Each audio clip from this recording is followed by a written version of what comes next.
এতিয়া পেকিংবোৰ কৰি আছোঁ আমি এনেকৈ ৰাতি 11:30 হ'ল আমাৰ কামখিনি কৰা অকণমান দেৰি হ'ল সেইকাৰণে ৰাতি 11:30 হৈছে এতিয়া সুশান্ত ঐ দিপুদা এইফালে অকণমান কেমেৰাফালে মুখখন দেখাই দিবলৈ আমি এতিয়া খাদ্য বস্তুখিনি পেকিং কৰাত লাগি আছোঁ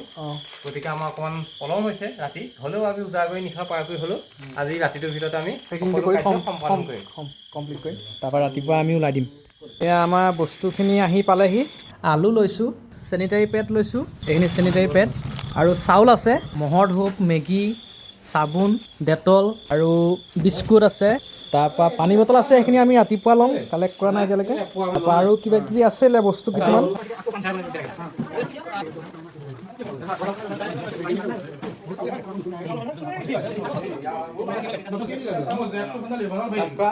ৰেডি হ'লা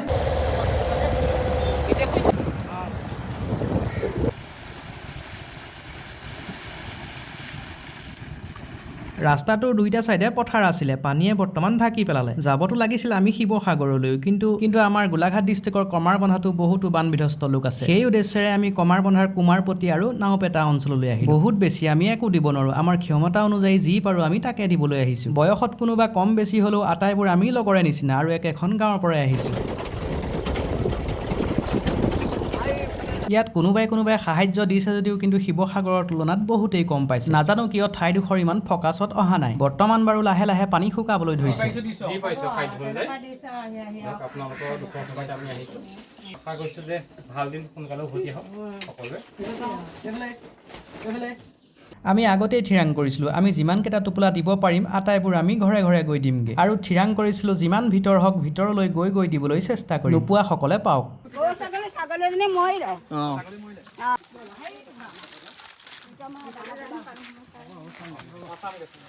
এটা কথা মন কৰিলোঁ আচল দুৰ্যোগটো পানী শুকোৱাৰ পাছতহে আহে খাদ্য অনুযায়ী যি পাইছোঁ তাকে দিছোঁ দেই একদম সামান্য বেয়া এটা দিছোঁ আৰু ছোৱালীজনী আছে মই ইয়াৰ ভিতৰৰ অৱস্থা নাই এতিয়া ইয়াতে বনাই আছে ইয়াৰ পাকঘৰ একেবাৰে অৱস্থাই নাই ক'বলৈ ভাষা নাই আৰু কি ক'ম যিখিনি মানুহে ভুগি আছে সেইখিনিয়ে গম পাইছে যাওঁ আহি আছে নে বেলেগ মানুহ দিবলৈ কৰিবলৈ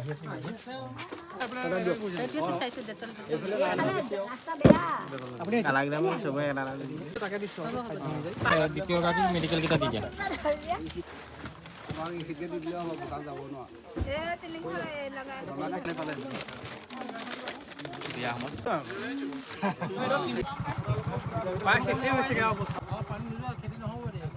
ভগৱানৰ ওচৰত এটাই প্ৰাৰ্থনা পৰিস্থিতি ভাল হওক আকৌ আগৰ দৰে ঘূৰি আহক